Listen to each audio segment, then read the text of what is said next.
The importance of Orange Shirt Day, a look into residential schools, their remaining effects, Indigenous issues today, and celebration of Indigenous beauty, strength, and perseverance.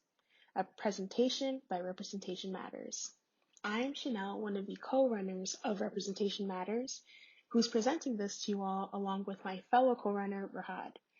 We are very excited to present this to you all, as Orange Shirt Day is extremely important and relevant.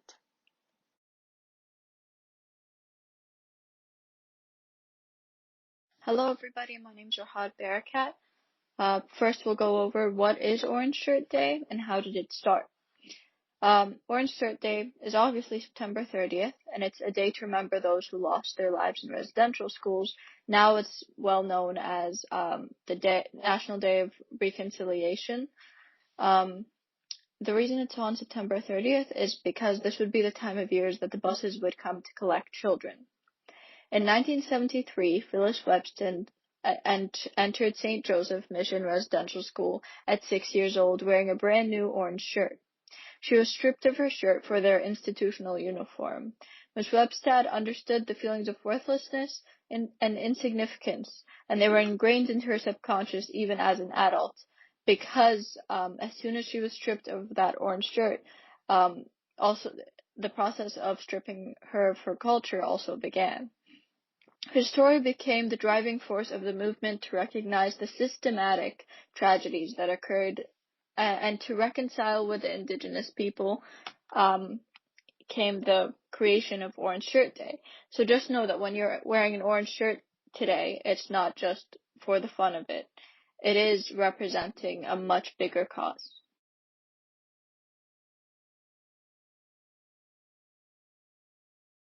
Now we'll be covering what residential schools are.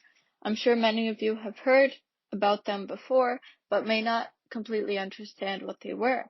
According to the Indigenous Residential and Reconciliation Guide, the residential school system was a collaboration between the government of Canada and the mainstream churches to educate First Nations children in an environment that removed them from the influences of their families and culture.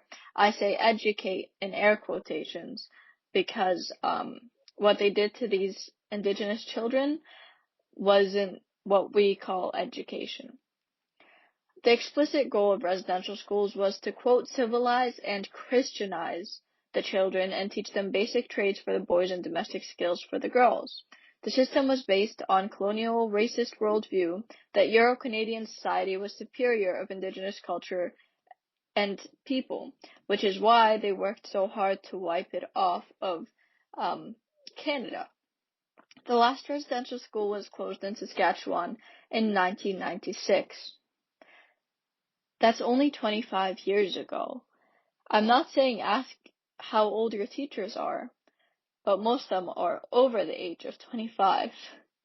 So all of this happened very recently, and for 160 years, residential schools operated in Canada, continuously creating a cycle of neglect and abuse in these Indigenous communities. I would like to issue a trigger warning before the next slide, as there will be mentions of death, abuse, sexual abuse, and violence. I will just give everybody a second to tune out, put in their headphones, or ask to go on a walk. If any of this content is triggering to you or makes you feel unsafe in any way, we will be giving out trigger warnings throughout the presentation and giving everybody some time to make way out of the classroom if they feel unsafe or uncomfortable by the topics that will be discussed.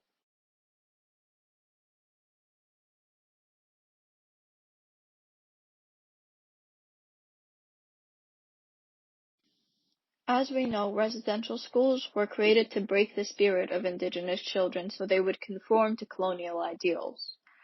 They did this by stripping children of their cultural clothing and cutting their long hair, which is seen as spiritual in many Indigenous cultures, changing their names and giving them a number and an English name, segregating boys and girls even if they were family and not letting them socialize with each other, punishing them for speaking their native language, and children were often physically, verbally, emotionally, and sexually abused for various reasons. This is a quote from a residential school survivor by the name of Marcel Gubosh. Quote, "A sister, a nun, started talking to me in English and French and yelling at me. I did not speak English. I didn't understand what she was asking. She got very upset and started hitting me all over my body, hands, legs, and back. I began to cry, yell, and became very scared, and this infuriated her more. She got a black strap and hit me some more." End quote. It's important that I add these quotes from survivors to remind you that the statistics we're talking about, they aren't just numbers, these are individual experiences, individual lives. And I think a lot of the time when we're talking about residential schools or Indigenous issues, we tend to forget that they aren't numbers, they're real people. They are the natives here in Canada, and their health, their trauma, their experiences are so important to how Canada is created today. The living conditions of residential schools were horrific. Children would often be served rotten food, had lack of access to water, and were not given proper blankets and jackets during the winter. This, of course, caused a lot of them to become ill. If children were to fall sick, they were often not given sufficient treatment. And this caused a lot of casualties within these residential schools that we are now only starting to find out about.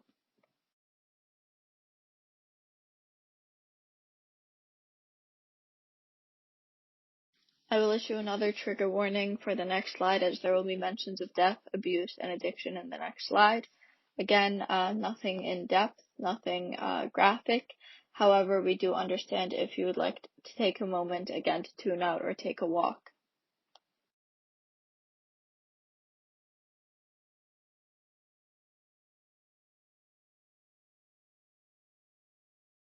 Many children in residential schools went missing and did not return to their families. Many children that died in residential schools were buried in unmarked graves. So we aren't completely sure how many children died in these residential schools, but the estimated amount is 6,000. Recently, there was many graves found. 751 graves of Indigenous children were found at an old residential school in Saskatchewan, and another 215 were found at another residential school in British Columbia. We still don't know what the exact number is. However, these are individual residential schools with that many casualties. So it's very scary to think about what happened nationwide. As a result of the abuse and violence and the terrible conditions of residential schools, many survivors lack the opportunity to build social skills and the connection to their culture if they did survive. Many survivors suffer from severe cases of PTSD, depression, and other mental health issues. And as a result of these issues, they become more vulnerable to addiction and violence as they grow.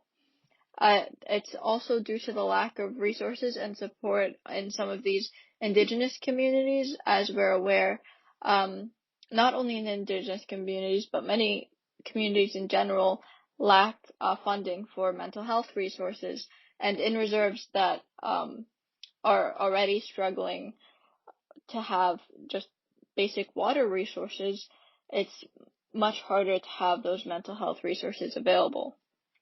This is a quote from Peguis First Nation elder Josie Bear and residential school survivor. She said, as she was talking about her children, she said, quote, "I brought them up in a pretty horrible way. I didn't know how to parent, and I didn't know how to show love.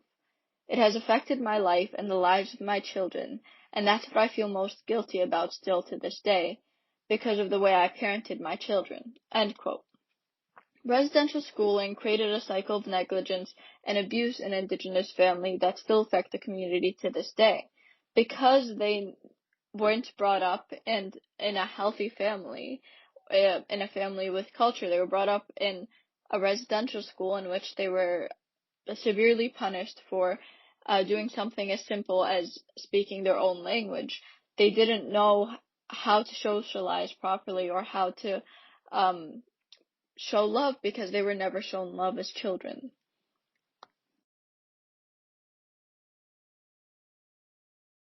Trigger warning. Mentions of murder, kidnapping, sex trafficking, and violence in the next slide. If any of these subjects in any way trigger you, please feel free to tune it out or to leave the classroom and go for a walk.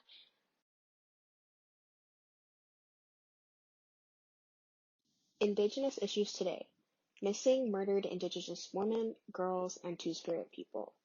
In 2016, the number of known incidents of the missing and murdered women was 5,712 in the US. 84% of Indigenous women have experienced some sort of violence in their lifetime. In Canada, up to 4,000 girls and women are killed or go missing. And in the USA, the murder rates are 10 times higher than the national average. Many Indigenous women and girls are targeted by sex traffickers and have reported the domestic or sexual abuse they faced. In a 2014 report, the Royal Canadian Mounted Police, the RCMP, acknowledged that there have been more than 1,200 missing and murdered Indigenous women between 1980 and 2012, while Indigenous women's groups document the number of missing and murdered to be over 4,000. Notice the discrepancy here. Indigenous women 15 years and older were 3.5 times more likely to experience violence than non-Indigenous women, according to the 2004 General Social Survey. Violence against Indigenous women and girls is not only more frequent, but also more severe. Between 1997 and 2000, the homicide rates for Indigenous women was nearly 7 times higher than the rate for non-Indigenous women in Canada. All of this is a product of the stereotypes enforced on Indigenous women, girls, and Two-Spirit people, as well as the generational trauma that came from colonialism. For example, residential schools, the abuse many face there translates down into their future generations of children, of great-grandchildren, etc. And with the stereotypes, often Indigenous women, girls, and Two-Spirit people are seen as sexual objects, as promiscuous, as wanting these sexual relations, when in reality, they don't. I will be issuing another trigger warning as the next slide has mentions of death and violence. I'll just give everybody a second.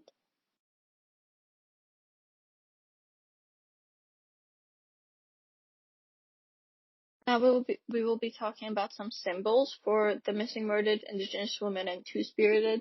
The first one being the red dress. This is often seen on Orange Shirt Day in public buildings, or in our school it's usually in the auditorium. At least before COVID it would be hung there. I'm not sure how it's working now. However, the red dress is meant to symbolize the blood and spirit of these missing Indigenous people, and it being addressed is to represent that these are femme-presenting Indigenous people or women and girls.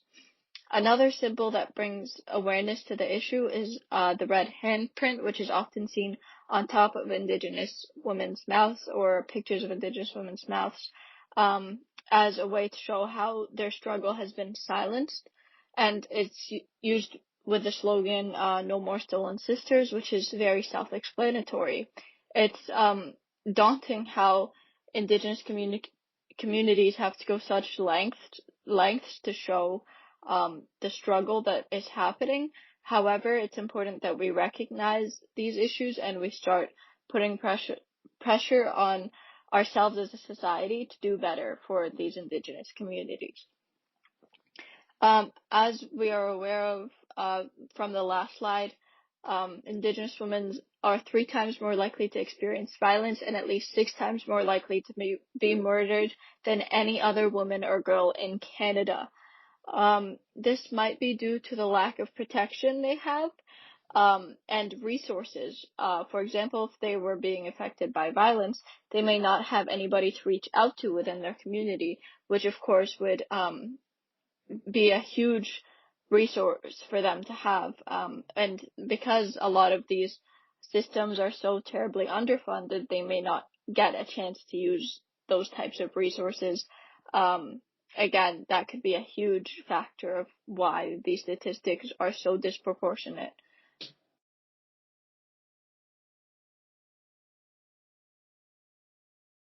Indigenous issues today.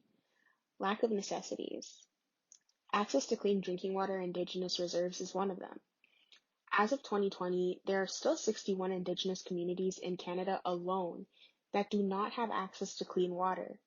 They are subjugated to water advisories, where the water is not safe for drinking, bathing, cooking, anything that has to do with ingesting this water or putting it on your skin, it's not safe, unless it's boiled for at least a minute before use.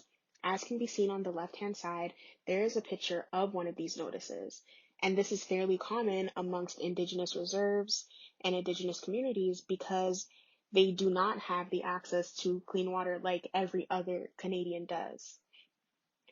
COVID-19 has only increased the severity of Indigenous people's living conditions, as not having access to clean water is detrimental to their health and safety. Clean water plays an essential role in proper sanitation practices, washing hands often, and maintaining a healthy body overall. Throughout this pandemic, we've been told to continuously and consistently wash our hands and have access to hand sanitizers in order to not spread the virus. And without access to clean water, there's no way for them to consistently wash their hands in Indigenous communities. Over the past 2 decades, Canada has shown a pattern of overpromising and underperforming on water and sanitation on Indigenous reserves. This is a quote from the Human Rights Watch from 2020.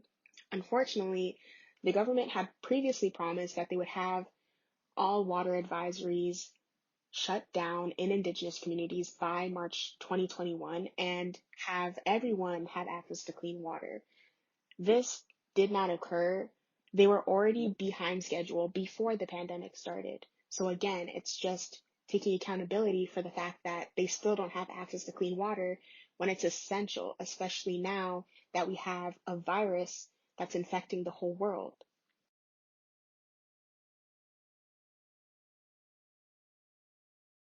Another issue Indigenous peoples face is the spike in food prices on reserves. Even before the pandemic started in 2020, food prices in Indigenous communities were approximately 1.5 times higher than prices in non-Indigenous communities. Now, with the added limitations of the pandemic, it has increased by up to 5 times. As can be seen in the photos, simple things like orange juice and chips that are typically around $4 to $10 maximum in the average grocery store in Ontario are now extremely high prices in Indigenous communities and reserves.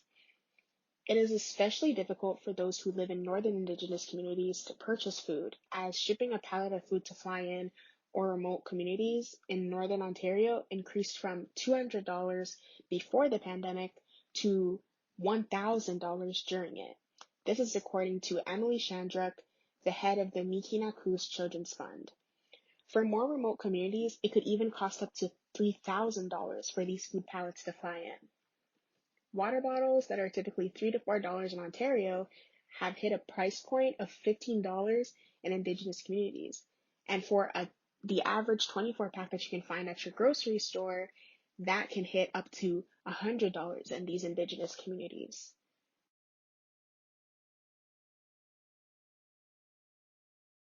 It is important we not only recognize Indigenous struggle, but also Indigenous strength and beauty. So we will be talking about Indigenous art, as well as notable figures in the Indigenous community.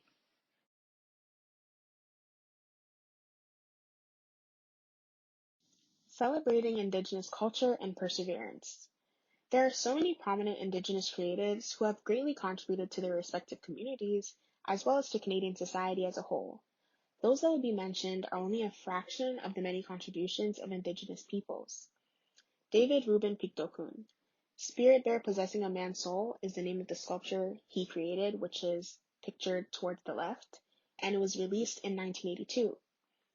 Rubin, born in 1950, is an Inuit artist from Pawatuck, Northwest Territories. This sculpture is a display of Indigenous spirituality, and spirituality is present in a lot of Inuit art. It was also created using mottled green-gray stone and ivory. Towards the right, we have a picture drawn out with pencil crayons and ink.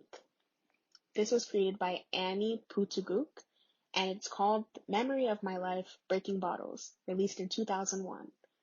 It represents her struggle and frustration with alcoholism. She was tired of drinking and started smashing bottles against a rock. She is well known for drawing with colored pencils and ink on paper, and reflecting her highs and lows in her life onto these drawings.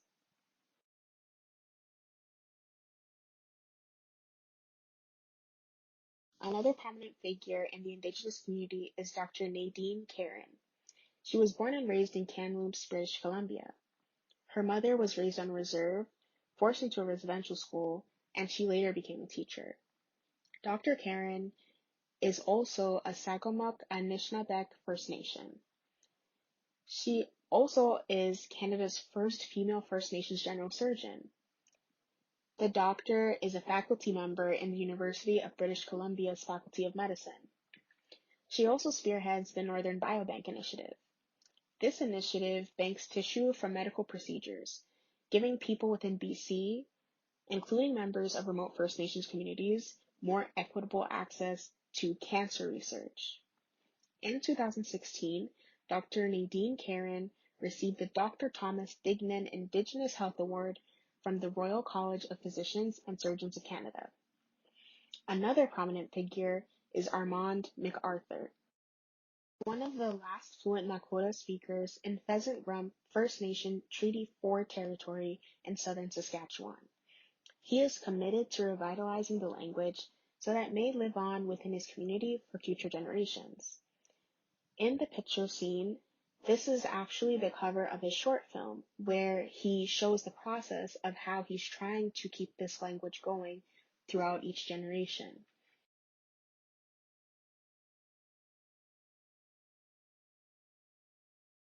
I would like to thank all of you for listening.